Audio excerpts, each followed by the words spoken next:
हाय, क्या है? कौन हो तुम लोग? भाई साहब, हम मुसीबत में फंस गए। देखिए ना, इन्हें चोट भी लग गई है। हमारी मदद कर दीजिए प्लीज। अरे लेकिन तुम लोग हो कौन?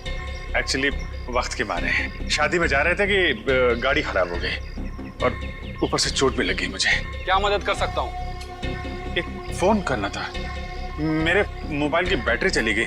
सुबह जल्दी में चार्ज नहीं कर पाया ना, इसलिए एक फोन प्लीज प्लीज। भाई साहब प्लीज हमारी मदद कर दीजिए, एक फोन करने दीजिए प्लीज। ठीक है, अंदर आ जाओ। Thank you. घर में फर्स्ट एड बॉक्स है क्या? थोड़ा पट्टी बांध देते तो। हाँ, बैठिए, सब मिलेगा, बैठिए। Okay, thank you.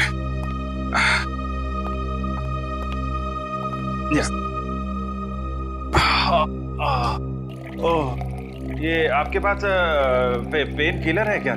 बहुत पेन हो रहा है। हाँ, वो भी मिलेगा। लीजिए, पहले आप पानी पीजिए। हाँ, या मैं अपना मोबाइल और फर्स्ट एड बॉक्स लेकर आता हूँ, ठीक है? या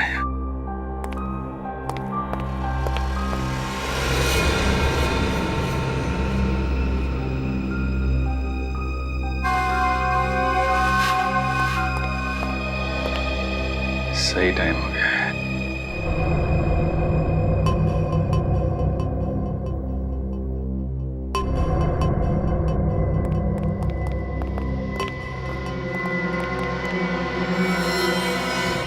अरे ये बंदूक क्यों?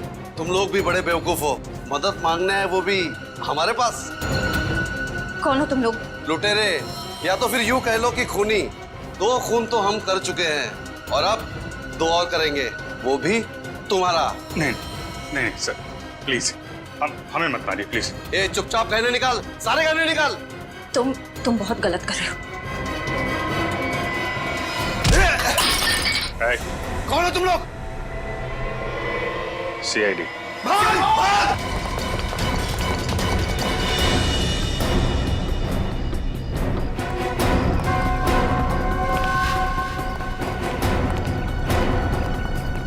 CID के सामने से भागना इतना आसान नहीं, वो भी 2-2 खून करके।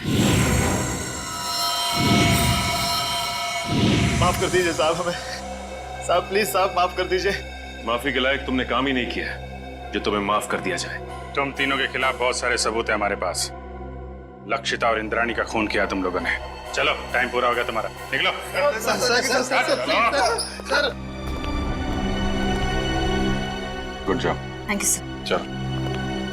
जैसे कि आप देख रहे हैं, हम फिलहाल CID ब्यूरो में हैं, वहाँ से लाइव रिपोर्टिंग कर रहे हैं। पहले की तरह इस बार भी CID ऑफिसरों ने खतरनाक लैंड माफिया, जी हाँ लेडी डॉन, लक्षिता और इंद्राणी के खूनियों को पकड़ लिया है। उन तीनों खूनियों का नाम है विशाल, शौनक और राहुल। आइए अब सुनते हैं SCP प्रद्युमन का क्या कहना है। लक्षिता और इंद्राणी, इन दोनों के खूनी पकड़े गए हैं और उन्होंने अपना गुनाह कबूल भी किया है। मगर आप लोगों ने इन तीनों को इतनी जल्दी पकड़ा कैसे? कभी कभी सबूत और फोरेंसिक की जांच जब सही दिशा में हो तो खूनी को पकड़ने में ज्यादा देर नहीं लगती। सर, ये तो बहुत हाई प्रोफाइल केस है। इसमें 2 माफिया डॉन्स का मर्डर हुआ है। क्या आपको किसी प्रकार का प्रेशर फेस करना पड़ा? हाँ, कभी कभी प्रेशर तो होता ही है, मगर हमने सबूत भी ऐसे इकट्ठे किए कि उन्हें हम फांसी तक पहुंचा ही देंगे।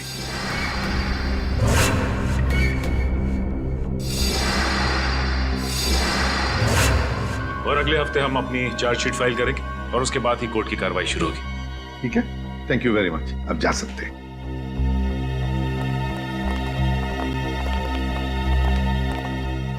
क्या हुआ रे?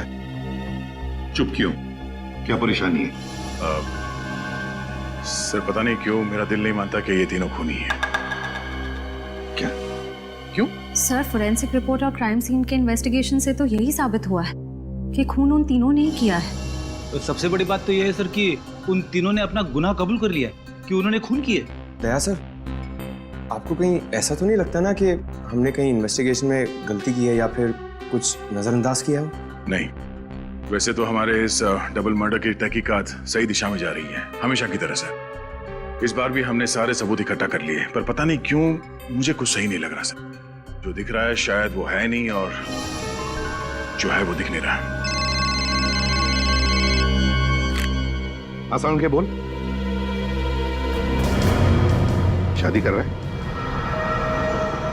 क्यों जा रहा है? क्या?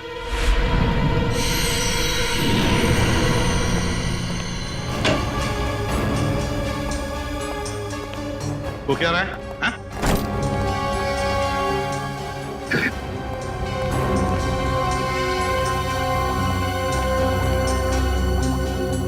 अरे डॉक्टर साहब, आखिर बात क्या है?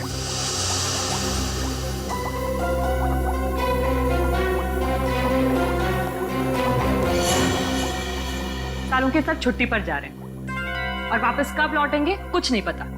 क्या? छुट्टी पर जा रहे हैं? तू छुट्टी ले कैसे सकता है? हाँ? अरे यार, इसमें इतना हाइपर होने की क्या जरूरत है? हाँ? मैं छुट्टी पे जा रहा हूँ क्योंकि मेरी तबीयत ठीक नहीं है और मैं अपने घर जा रहा हूँ छुट्टियां लेकर के। किसी दूसरी दुनिया में नहीं जा रहा हूँ, क्योंकि मुझे इस लैब में ये इन लाशों से, इस केमिकल सेक्शन से मेरी तबीयत खराब होती है। मैं थोड़े दिन आराम करना चाहता हूँ, बस इतनी सी बात है। बस इतनी सी बात है। ये कौन है? तुम कौन? सर, मैं इनकी पर्सनल नर्स हूँ। मेरा नाम मोनिका है। एक्चुअली इनकी ईसीजी रिपोर्ट्स बहुत खराब आई हैं, इसीलिए डॉक्टर ने इन्हें कंप्लीट रेस्ट करने के लिए बोला है। पागल हो गया तू? बता क्यों नहीं पहले तूने? क्या बताता? मुझे अब खुद पता चला है तो मैं तुम्हें पहले क्या बताता? लेकिन सालों के साहब, तब तक फॉरेंसिक डिपार्टमेंट की जिम्मेदारी कौन संभालेगा?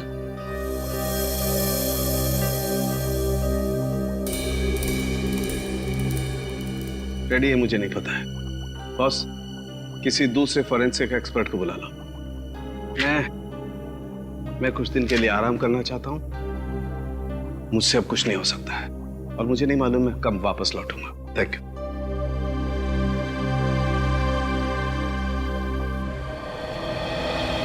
अच्छा हुआ आप लोग आ गए। बात क्या है तारिका? यहाँ पे क्यों बुलाया तुमने हमें? मुझे तुमसे जो बात कहनी है, पता नहीं उसका रिएक्शन क्या होगा, लेकिन बात कहना जरूरी है। सालों के सर का बर्ताव और उनके काम करने का ढंग कुछ दिनों से बहुत बहुत अजीब हो गया है। क्या मतलब है तुम्हारा? देखो, आप लोग प्लीज मुझे गलत मत समझिए। सालों के सर मेरे गुरु हैं। मैंने इतने साल उनके साथ काम किया है और कितना कुछ सीखा है उनके पास से।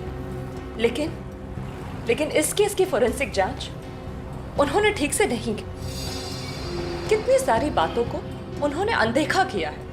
कितनी सारी चीजों का तो अभी तक उन्होंने ढंग से टेस्ट भी नहीं किया है। तारिका, तुम समझ रही हो? तुम जो कह रही हो उसका क्या मतलब हो सकता है? तारिका, 16 साल से सारुण के साहब हमारे साथ काम कर रहे हैं। वो सीआईडी को गुमराह क्यों करेंगे? अगर तुम्हारा शक गलत निकला तो? अगर आप लोगों ने मुझे गलत साबित किया तो सबसे ज्यादा खुशी मुझे ही होगी। डॉक्टर, तारिका की बातें अभी भी दिमाग में घूम रही है। आज तक कभी सारुण के साहब के लिए उसने कुछ नहीं कहा, लेकिन आज ये समझ में नहीं आ रहा है अब हमें क्या करना चाहिए। कभी लगता है कि डॉक्टर सालों के कभी ऐसा कर ही नहीं सकते, कभी लगता है कि मेरा शक सही था। कहीं ना कहीं इस केस में हमसे कुछ गलती हो रही है। ना एक्सपीरियंस आदमी है सारुण के साहब, लेकिन फिर क्या करें? एसीपी साहब को बोलना है? नहीं अभिजीत, भले एसीपी साहब डॉक्टर सालुंके के से झगड़ते हो, पर वो कभी नहीं मानेंगे कि फॉरेंसिक रिपोर्ट डॉक्टर साहब ने ठीक नहीं बनवाई। ये बात तो है।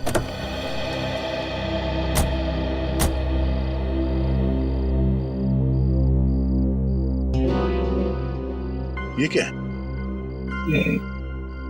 मैं देखता हूं।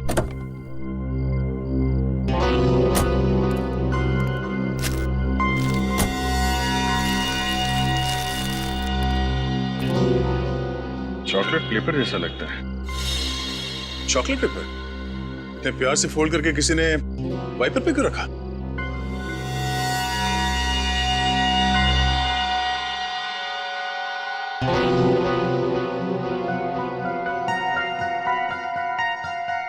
कुछ लिखा हुआ है इसमें। कहीं कोई मैसेज तो नहीं? हो सकता है, पर क्या है, पढ़ने में आ नहीं रहा। कर चले देख।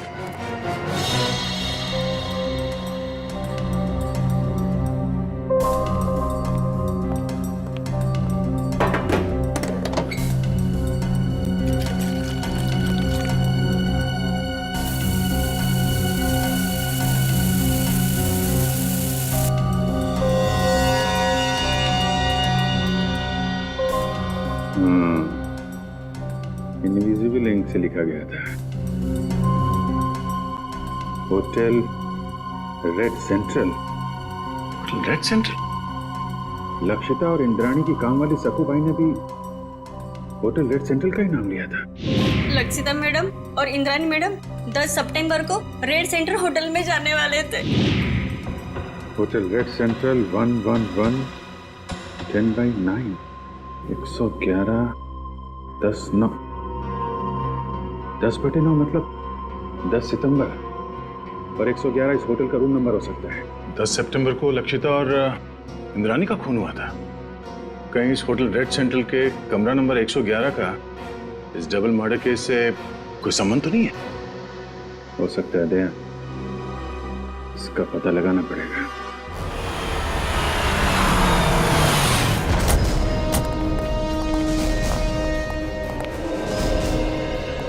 होटल मैनेजर कौन है? सर वो रहे। कैसा? 10 सितंबर को कमरा नंबर 111 में कौन ठहरा हुआ था? कोई नहीं, वहाँ कोई गेस्ट नहीं रुका। देख, झूठ मत बोल, समझा? सर मैं झूठ नहीं बोल रहा हूँ, वो तो हमारा स्टाफ रूम है। स्टाफ? जी, वो हमारे असिस्टेंट मैनेजर अंगद को दिया गया है। Angad assistant manager? जरा इस अंगद को बुला। सर वो तो अभी यहाँ नहीं। उनकी डिटेल्स तो होंगी आपके पास? Yes sir, right.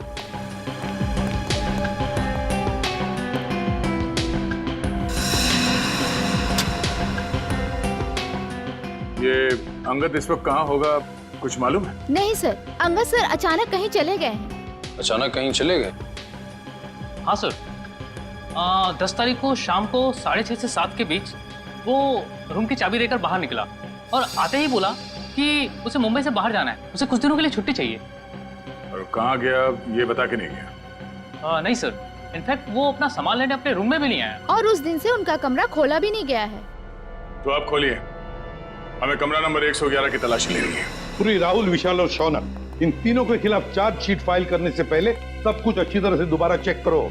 Forensic report, गवाहों के बयान और फिर उन तीनों की स्टेटमेंट भी, जिसमें उन्होंने कबूल किया कि ये खून उन्होंने किए। हाँ सर, मैंने सारे पेपर्स इकट्ठे कर लिए। देखा सर, वो सर दया का फोन आया था, थोड़ा लेट आ रहा है, कह रहा था कुछ जरूरी काम निपटाने उसे। अब इससे एक बात समझ में नहीं आ रही है, आज इतने सालों से हम लोग एक साथ काम कर रहे हैं, लेकिन किसी भी इन्वेस्टिगेशन में दो राय नहीं हुए। मगर इसी केस में, पर्टिकुलरली इसी केस में, पता नहीं क्यों दया को यकीन क्यों नहीं हो रहा। सर, उसे लग रहा है कि तहकीकात में कुछ कमी रह गई है सर। क्यों ऐसे लग रहा है? सब कुछ तो ठीक ठाक है, सब कुछ ठीक ठाक है, समझ में नहीं आ रहा है क्यों? सारे ठोस सबूत है उनके खिलाफ, ठोस सबूत है उनके खिलाफ।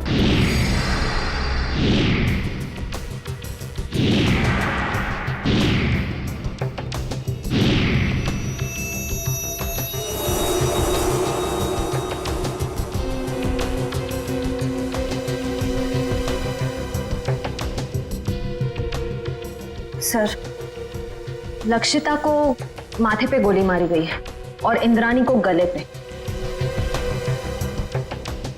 और दोनों ही गोलियां आर पार हो गई हैं।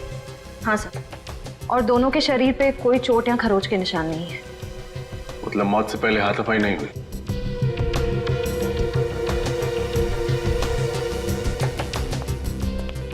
जब इन दोनों की मौत हुई तुम कहाँ थे? साहब आगे नाके पे पान की दुकान है, मैं वही पान खाने गया था साहब। ड्यूटी छोड़कर पान की दुकान के चक्कर लगाते हो? सब मेरी गलती है साहब। मैं जब वापस लौटा तो देखा वो तीनों खूनी भाग रहे थे साहब। तुमने खूनियों को भागते हुए देखा?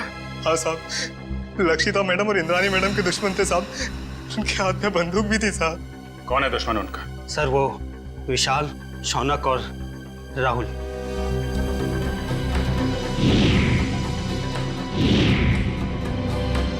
विशाल, शौनक और राहुल, ये तीनों तो वही है ना जिनके घर हथियार लेते तुम्हारी मैडम ने? ठीक कहा सर आपने। मैंने तो कई बार इंद्राणी मैडम और लक्षिता मैडम को कहा था कि प्लीज आप अपना पर्सनल बॉडीगार्ड रख लीजिए, लेकिन नहीं सर, अब प्रॉपर्टी के काम में दुश्मनी तो होगी सर। यहाँ घर में कोई और भी था इनके साथ? नहीं साहब, फार्म हाउस पे वो दोनों अकेली थी साहब। दिन फार्म हाउस पे काम करने वाली शक्कू भाई वो भी नहीं आई थी साहब। सर,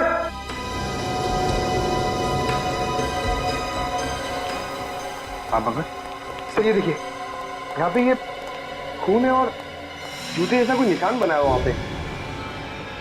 शायद खूनी का हो सकता है, लेकिन सर खून यहाँ पर कैसे आया?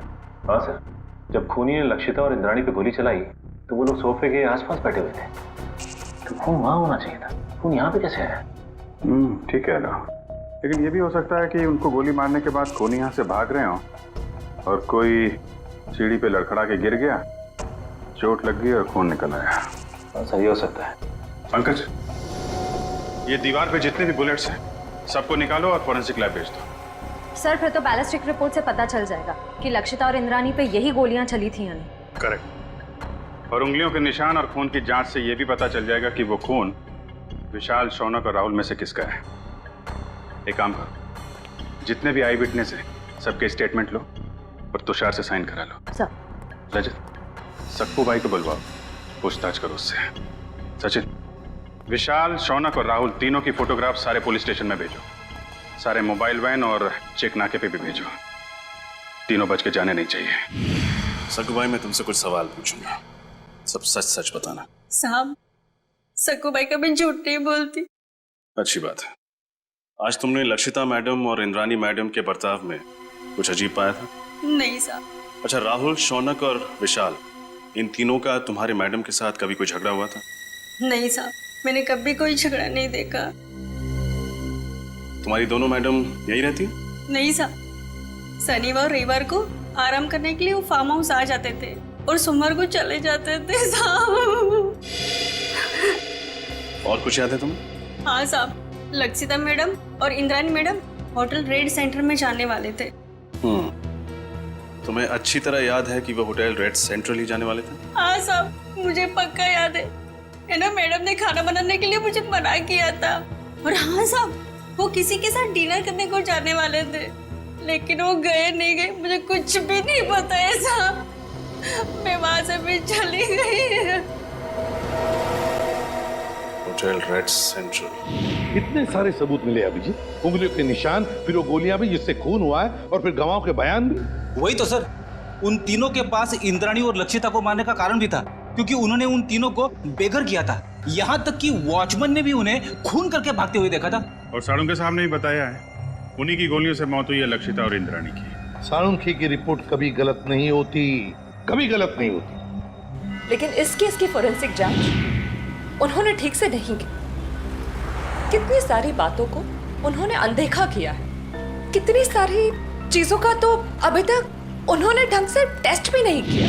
हाँ सर, साळुंखे साहब का काम तो एकदम पक्का होता ही है, पर पता नहीं क्यों अचानक उनकी तबीयत कैसे खराब हो गई। हाँ सर, साळुंखे सर जब क्राइम सीन पर आए थे वो तब से ही परेशान लग रहे थे, शायद तब से उनकी तबीयत खराब हो गई।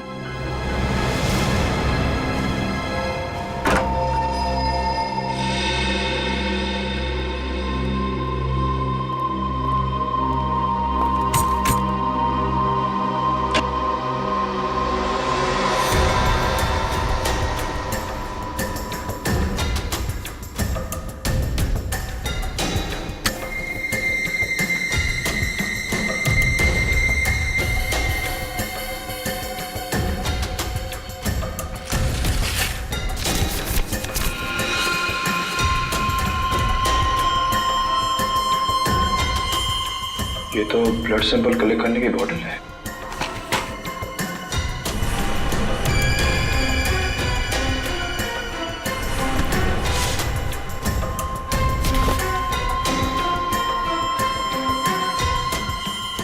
तो किसी चीज की ड्राइंग की गई इस पेपर में।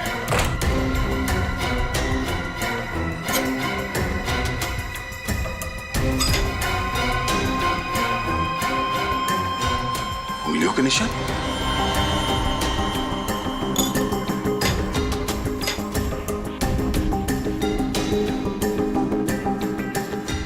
ये RVS।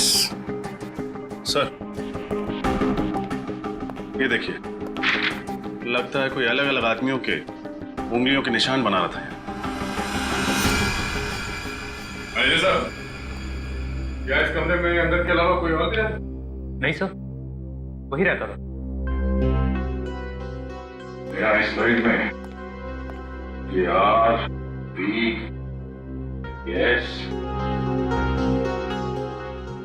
RVS क्या हो सकता है सर? कहीं ये R से राहुल, S से शौनक और V से विशाल तो नहीं?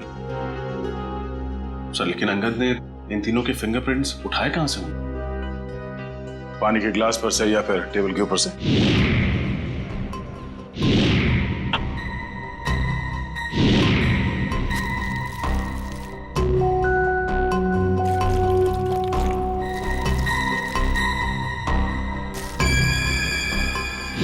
सर ये देखिए सर, इस पेपर पे कुछ ड्राइंग बनाए गए हैं और ये ब्लड सैंपल की बॉटल मिली है सर। तो लगता है इंद्रानी और लक्षिता के मर्डर में ये संगत का हाथ है सर। ये काम करो, ये सारे सबूत और ये ब्लड स्लाइड्स इसे डॉक्टर तारिका के पास भेज दो। हमें इस अंगद को जल्द से जल्द ढूंढना होगा। बहुत बड़ा हाथ है उसका इस केस में।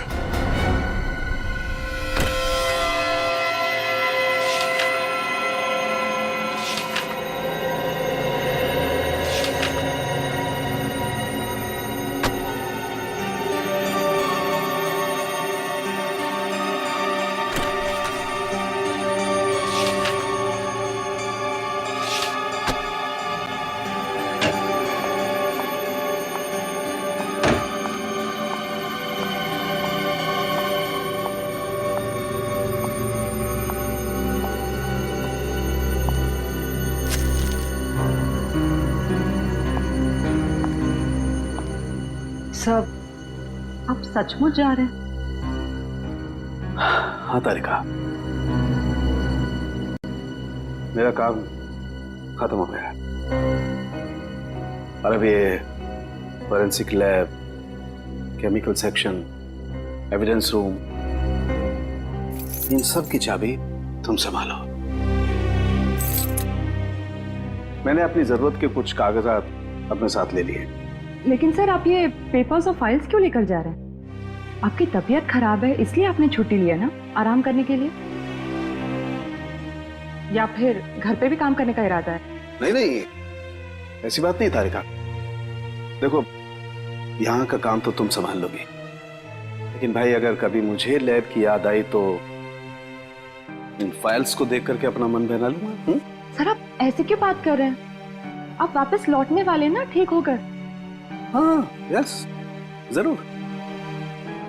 एनीवे, तुम मेरी चिंता छोड़ो, यहाँ मन लगा के काम करना। देखो अब तुम्हारी जिम्मेदारी ज्यादा बढ़ गई है। अब सर अब हमें चलना चाहिए, आपके खाने का भी वक्त हो रहा है और फिर आपको दवाई भी तो देनी है ना।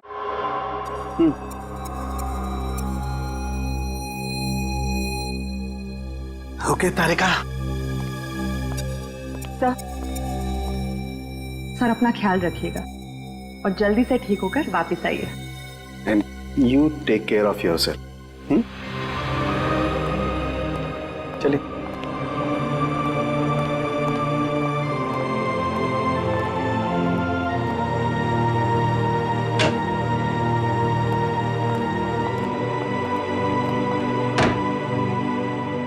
अंगद के कमरे से मिले सबूतों की जांच शुरू करनी पड़ेगी।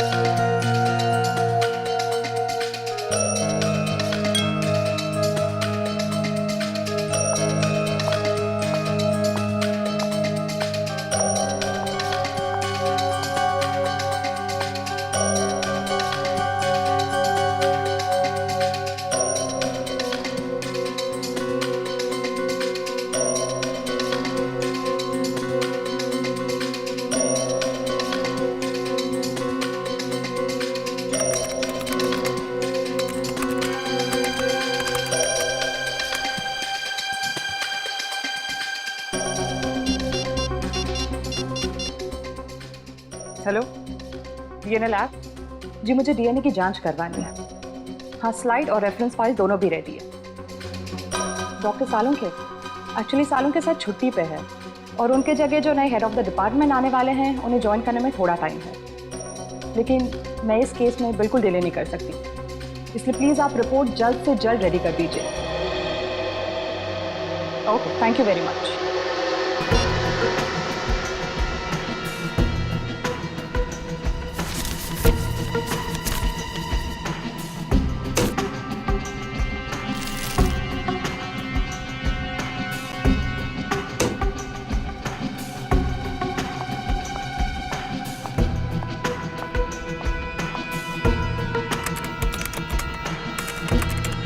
ओह गॉड,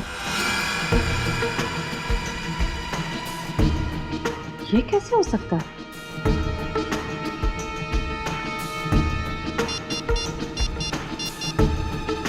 हेलो,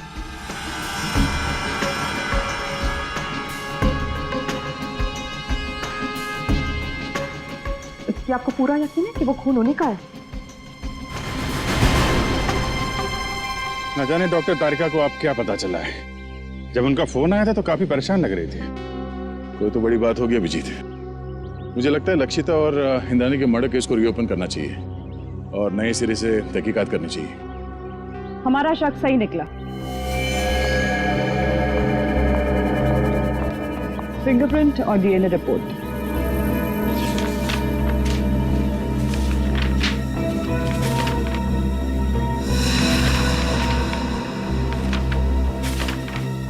ये क्या? अंगद के कमरे से जो खून, बाल और फिंगरप्रिंट्स मिले थे वो शौनक, विशाल और राहुल से मैच हो गए। कमाल है, शौनक, विशाल और राहुल के खून और फिंगरप्रिंट्स हमें क्राइम सीन पे भी मिले थे। लक्षिता के पनवेल वाले फार्म हाउस पे, जहां पे उनकी लाशें मिली थी हमें। यही बात तो मेरी भी समझ में नहीं आ रही। अगर विशाल, शौनक और राहुल ने उन दोनों औरतों को उनके पनवेल वाले फार्म हाउस में मारा है, तो फिर उनके बाल, खून और फिंगरप्रिंट्स होटल रेड सेंट्रल के किसी स्टाफ रूम में कैसे आ गए? सर, राहुल, विशाल और मैं, हम तीनों हमारे गैर कानूनी सौदे के लिए होटल रेड सेंट्रल जाया करते थे। लेकिन सर, मैं कसम खा के कहता हूँ कि हम तीनों अंगद से कभी नहीं मिले। सर, मुझे तो ये भी नहीं पता कि मेरे उंगलियों के निशान अंगद के कमरे में आए कैसे। अंगद को पहले कभी मिले नहीं थे। रेडी, अंगद का फोटो दिखाओ। अब फोटो को देखकर बताओ, क्या तुमने इस आदमी को पहले कभी देखा है? जानते हो इसे? ये अंगद है, असिस्टेंट मैनेजर था रेड सेंट्रल होटल का। नहीं सर, हो सकता है कि आते जाते देख लिया हो, लेकिन सर मेरी इससे कभी कोई बातचीत नहीं हुई सर। हो सकता है तुम्हारे साथी विशाल और राहुल अंगद को जानते हो? नहीं सर, मैं दावे के साथ कह सकता हूँ कि राहुल और विशाल भी अंगद के लिए अजनबी है। शौनक, इस छोटी सी बोतल में हमें तुम्हारा खून मिला था। मेरा खून? हाँ, ये भी अंगद के होटल के कमरे से मिला था हमें। तुम्हारा ये खून वहां अंगद के कमरे में कैसे आया? मुझे नहीं पता सर। क्या पिछले 8-10 दिन में तुम्हें कोई चोट लगी थी जिसके कारण बहुत ज्यादा खून बहा? नहीं सर, ऐसा तो कुछ भी नहीं हुआ। तो फिर तुम्हारा एक खून इस बोतल में कैसे आया है? सर, कुछ दिन पहले मुझे एक एलर्जी अटैक आया था। उसका ब्लड टेस्ट कराने के लिए मैं हॉस्पिटल गया था। तो हो सकता है कि... कौन सा hospital? Sir, paradise health care hospital. Paradise health care hospital? हाँ हाँ सर। उस पैथोलॉजिस्ट का नाम पता है तुम्हें जिसने तुम्हारा खून लिया था? सर, नाम तो नहीं पता, लेकिन सर वो दिखने में थोड़ी सी सावली थी, बाल उसके घुंघराले थे। सर, वो हॉस्पिटल की जूनियर पैथोलॉजिस्ट थी सर। सर, मुझे तो लगता है कि शौनक और उसके साथियों ने ही लक्षिता और इंद्राणी का खून किया है और ये सब ड्रामा कर रहा है, नाटक कर रहा है। इसे ले जाओ, जाओ।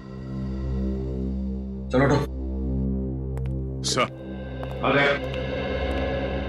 सर, जब से ये केस रीओपन हुआ है तब से और उलझता जा रहा है।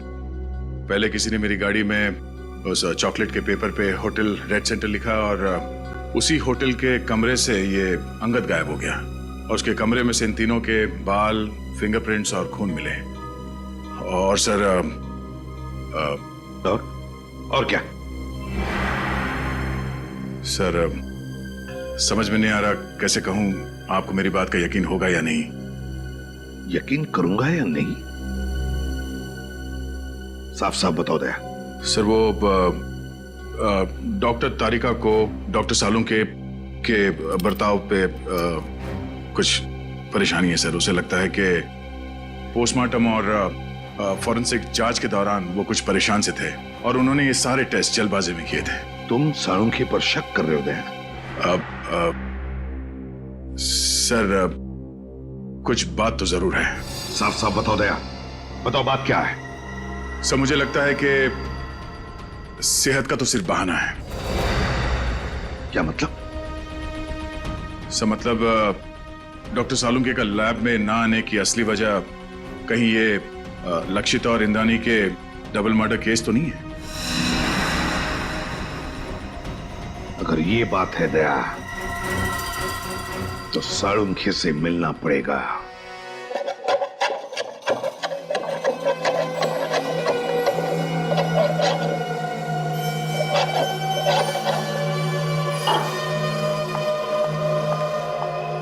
खाना काम कर रहा हूं ना, देखने दे, रख दो, बाद में खाऊंगा। आप रुकिए, मैं देखती हूँ।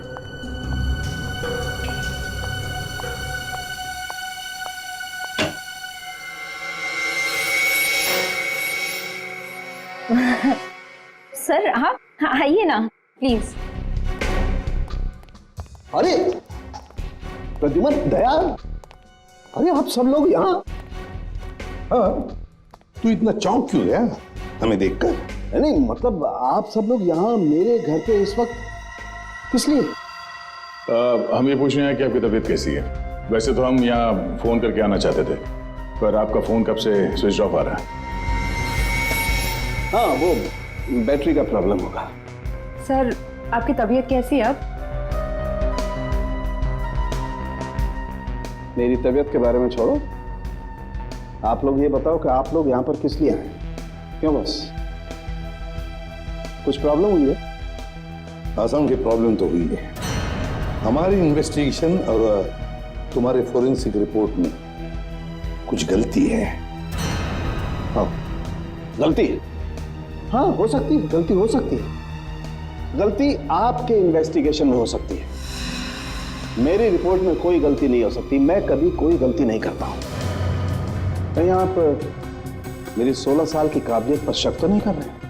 सर प्लीज आप नाराज मत होइए, हमें बस लगा कि आपकी तबीयत खराब थी तो शायद गलती से आपसे कुछ चीजें नजरअंदाज हो गई हो, गलती से। डॉक्टर साहब, हम ये नहीं कह रहे कि आपने जानबूझ के कोई गलती की है। हमें बस इस बात की फिक्र है कि किसी बेगुनाह को सजा ना हो जाए। बेगुनाह को सजा नहीं होनी चाहिए। बेवकूफ नजर आता हूं मैं? मेरी शक्ल पर लिखा है कि मैं बेवकूफ हूं? क्या मतलब क्या आपका?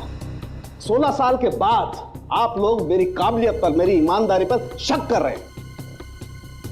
16 साल मैंने ईमानदारी से काम किया और अब आप लोग घुमा घुमा करके ये कहना चाहते हैं कि सालुंके बेवकूफ है। इतना गुस्सा क्यों हो रहा है?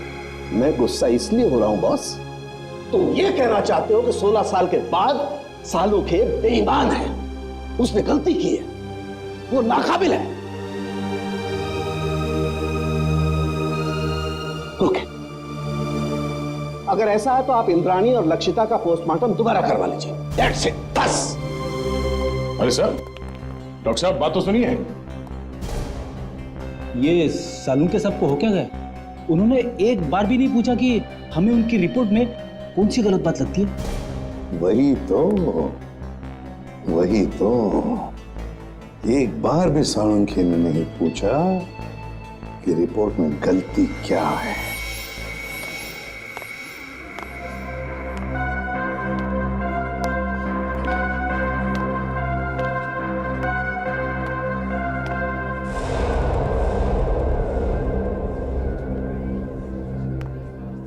भाई साहब, हाँ? ये स्लिप देखकर बताइए।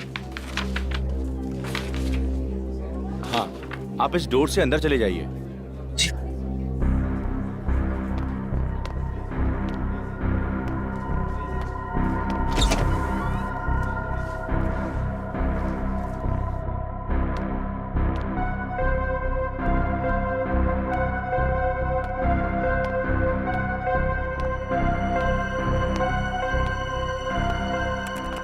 मैडम, ये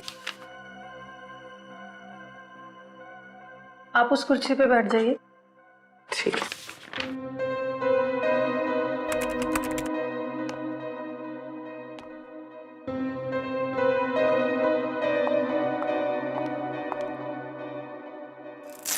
अपना हाथ दीजिए।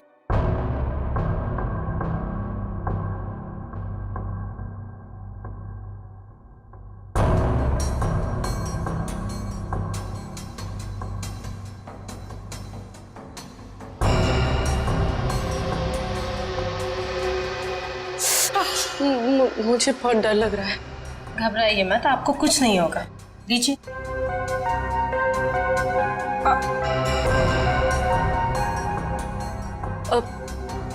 मेरा एक दोस्त है, मुझे उसकी ब्लड रिपोर्ट पिकअप करनी है, तो मुझे उसकी रिपोर्ट मिलेगी?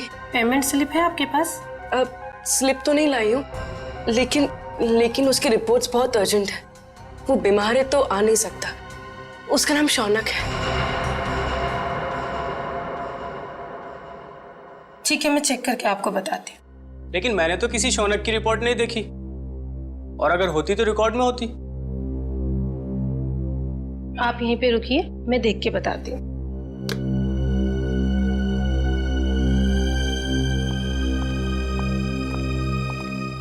एक्सक्यूज मी, आप एक एक करके आइए। ये मेरे साथ है। आपके साथ है तो आप इन्हें कहिए कि बाहर इंतजार करें। सीआईडी किसी का इंतजार नहीं करती। सीआईडी? शौनक की रिपोर्ट कहाँ है? जल्दी बताओ। मुझे नहीं पता, मैं सच कह रही हूँ, मुझे कुछ भी नहीं पता। क्या किया तुमने शौनक के ब्लड सैंपल के साथ? मैं सच कह रही हूँ, मुझे कुछ नहीं पता इस बारे में। कुछ नहीं पता? कुछ नहीं पता? हाँ? मुझे कुछ नहीं पता सर, मुझे कुछ नहीं पता। मैं सच कह रही हूँ, मुझे कुछ नहीं पता। हमें पता है, ये रहा वो ब्लड सैंपल। जब तुमने शौनक का ब्लड टेस्ट किया ही नहीं, तो उसकी रिपोर्ट कहां से बनती? अब बताओ, किसके कहने पे किया है तुमने ये सब? नाम बताओगी या एक और थप्पड़ खाना है? नहीं, अंगद नाम है उसका। अंगद? हाँ, वो मेरे कॉलेज का फ्रेंड है। उसी ने मुझे ये सब करने के लिए कहा था। ये अंगद है कहाँ? मुझे कुछ नहीं पता, मैं सच कह रही हूँ, मुझे कुछ नहीं पता। अंगद ने तुम्हें बताया था कि उसे शौनक का खून किस लिए चाहिए? नहीं, लेकिन मैंने उसे फोन पे बात करते हुए सुना था। वो किसी से कह रहा था कि गाड़ी मोड़ वाली बेकरी के पास ले आओ। मैंने दोस्त समझ के उसका काम कर दिया और बिल्कुल भी सीरियसली नहीं लिया। बाद में मुझे भी शक हुआ कि वो इस खून का कुछ गलत इस्तेमाल करने वाला है। मैं सच कह रही हूँ। अंगद ने शौनक के खून का इस्तेमाल तो किया, लेकिन क्यों? तारिका, राहुल, विशाल और शौनक, ये तीनों खूनी अंगद को जानते तक नहीं थे, फिर भी उनके उंगलियों के निशान उसके होटल के कमरे में मिले। इसका मतलब है फोरेंसिक इन्वेस्टिगेशन में कोई ना कोई गलती हुई है। बस दोबारा पोस्टमार्टम करना पड़ेगा। आप क्या कह रहे हैं एसीपी सर? डॉक्टर सालुंके ने तो बस गुस्से में दोबारा पोस्टमार्टम के बारे में कहा था, क्योंकि उन्हें लगा कि हम सब उन पर शक कर रहे हैं। तो शक की वजह है हमारे पास तारिका, शक की वजह है। बस पोस्टमार्टम करना पड़ेगा। लेकिन सर, डॉक्टर सालुंके के बिना मेरा दोबारा पोस्टमार्टम करना सही होगा? तुम अकेली नहीं हो तारिका। दिल्ली ब्रांच से एक बहुत बड़े फॉरेंसिक एक्सपर्ट आ रहे हैं। जब तक डॉक्टर सालुंके काम पर वापस नहीं आ जाते, doctor Sameer head of department की जिम्मेदारी संभालेंगे। मैं आ गया हूं सर। आइए आइए doctor Sameer, welcome. Thank you sir.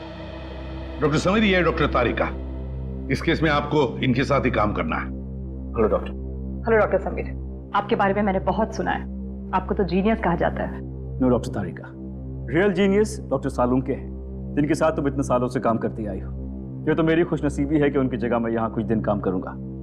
Sir, I am little confused. मेरी समझ में नहीं आ रहा है कि ये दोबारा पोस्टमार्टम की जरूरत क्यों।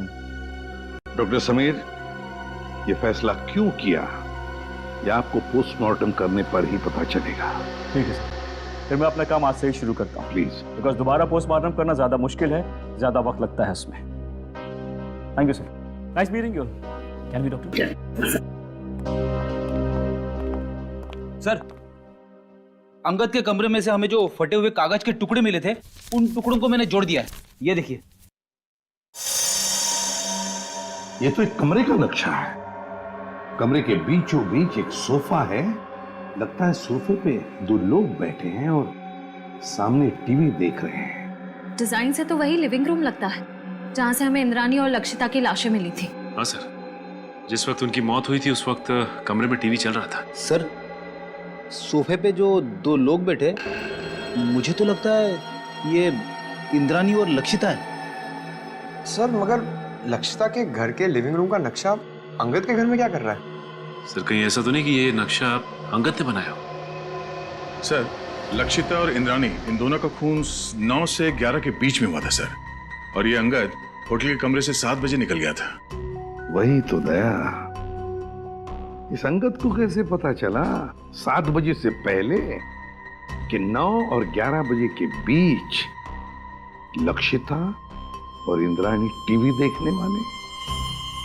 और फिर इस कमरे का नक्शा वो भी अंगद के पास कैसे?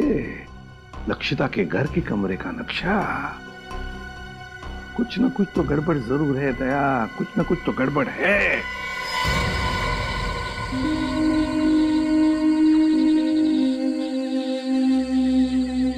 आप लोगों ने पुलिस बीट को फोन किया था? जी हाँ। क्या हुआ यहाँ पे? हम लोग यहाँ से जा रहे थे तो इस कार को इस हालत में देखा तो आपको फोन किया। आगे की सीट में एक आदमी है, शायद मर गया है।